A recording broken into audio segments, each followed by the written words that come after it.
Graça e paz, meus queridos irmãos e irmãs em Cristo Jesus, eu espero que vocês estejam todos bem.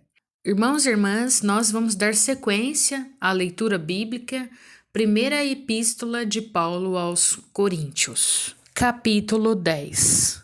Exemplos da história de Israel. Ora, irmãos, não quero que ignoreis que nossos pais estiveram todos sob a nuvem e todos passaram pelo mar. Tendo sido todos batizados, assim na nuvem como no mar, com respeito a Moisés.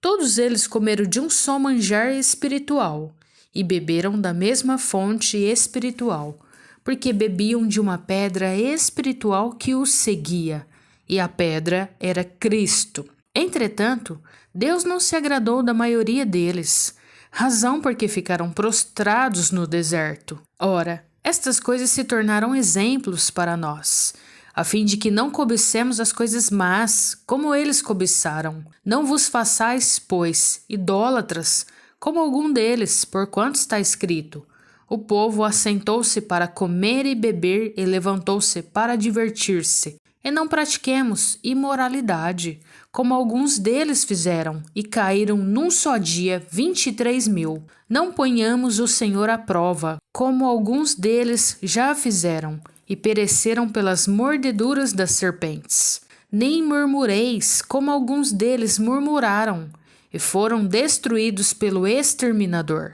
Estas coisas lhes sobrevieram como exemplos e foram escritas para advertência nossa, de nós outros, sobre quem os fins dos séculos têm chegado. Aquele, pois, que pensa estar de pé, veja que não caia. Não vos sobreveio tentação que não fosse humana, mas Deus é fiel, e não permitirás que sejais tentados além das vossas forças. Pelo contrário, juntamente com a tentação vos proverá livramento, e de sorte que a possais suportar. O cristão deve fugir da idolatria. Portanto, meus amados, fugi da idolatria. Falo como criteriosos. Julgai vós mesmos o que digo. Porventura, o cálice da bênção que abençoamos não é a comunhão do sangue de Cristo? O pão que partimos não é a comunhão do corpo de Cristo? Porque nós, embora muitos, somos unicamente um pão, um só corpo, porque todos participamos de um único pão. Considerai-o Israel, segundo a carne. Não é certo que aqueles que se alimentam dos sacrifícios são participantes do altar? Que digo, pois? Que o sacrifício ao ídolo é alguma coisa? Ou que o próprio ídolo tem algum valor? Antes, digo que as coisas que eles sacrificam é a demônios que as sacrificam e não a Deus. E eu não quero que vos torneis associados aos demônios. Não podeis beber o cálice do Senhor e o cálice dos demônios. Não podeis ser participantes da mesa do Senhor e da mesa dos demônios. Ou provocaremos zelos no Senhor. Somos acaso mais fortes do que Ele? Os limites da liberdade cristã. Todas as coisas são lícitas, mas nem todas convêm. Todas são lícitas, mas nem todas edificam. Ninguém busque o seu próprio interesse, e sim o de outrem.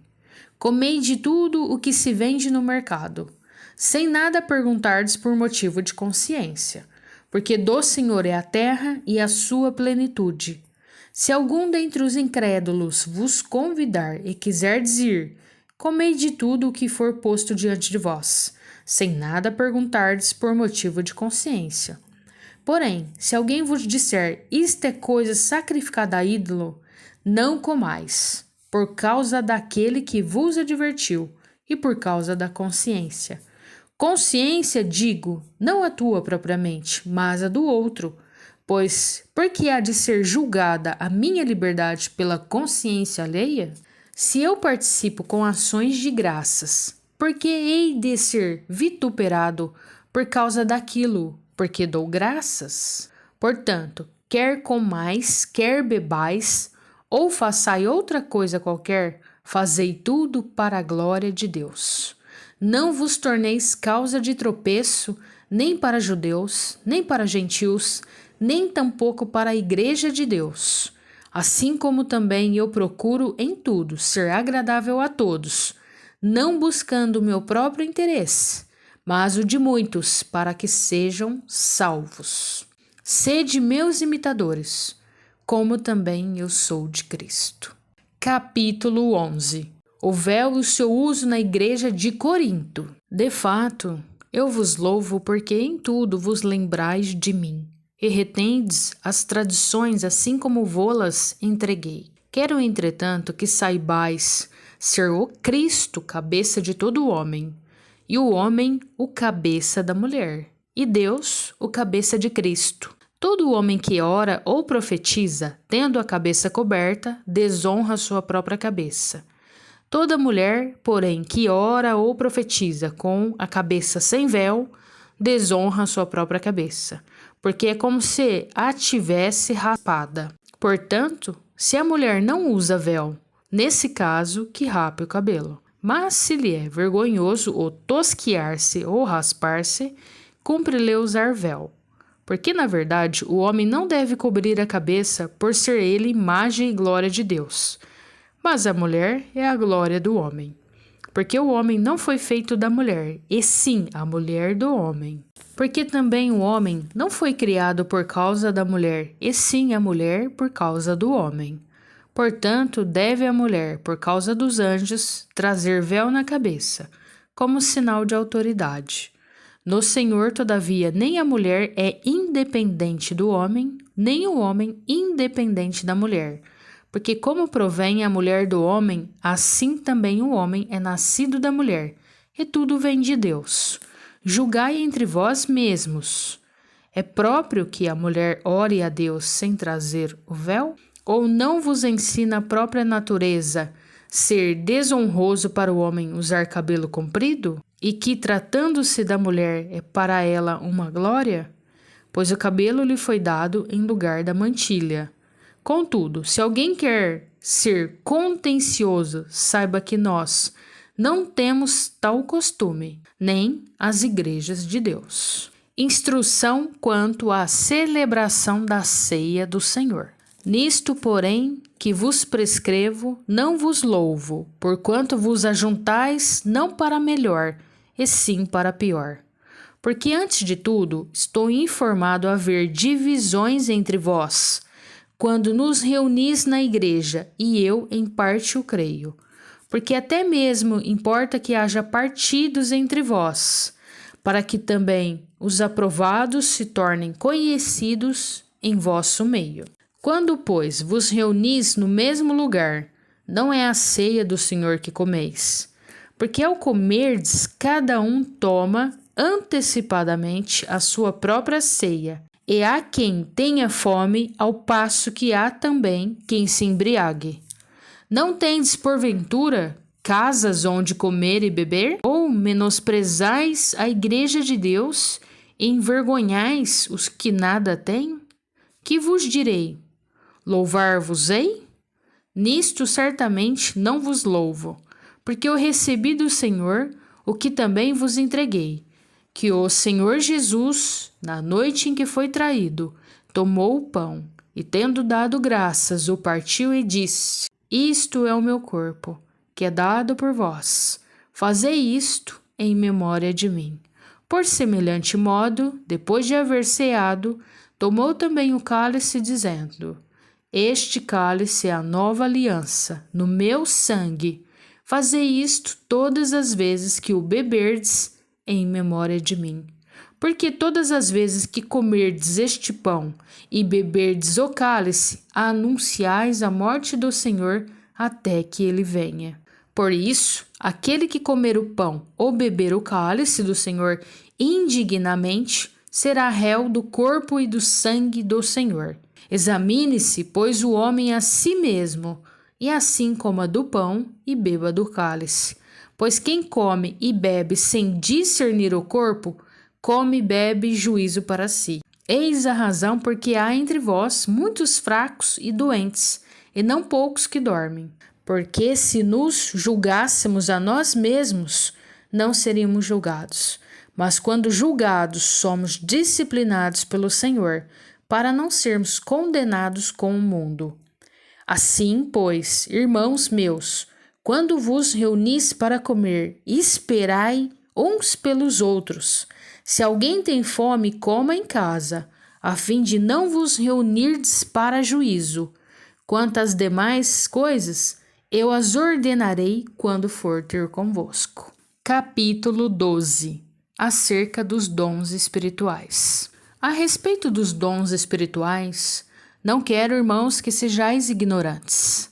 Sabeis que outrora, quando eras gentios, deixáveis conduzir-vos aos ídolos mudos, segundo erais guiados.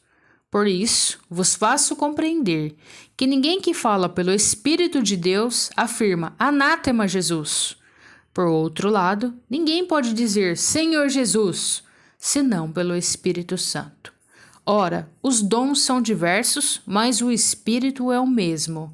E também há diversidade nos serviços, mas o Senhor é o mesmo. E há diversidade nas realizações, mas o mesmo Deus é quem opera tudo e em todos. A manifestação do Espírito é concedida a cada um, visando a um fim proveitoso, porque a um é dada mediante o Espírito a palavra da sabedoria, e a outro, segundo o mesmo Espírito, a palavra do conhecimento. A outro, no mesmo Espírito, a fé, e a outro, no mesmo Espírito, dons de curar. A outro, operações de milagres. A outro, profecia. A outro, discernimento de espíritos.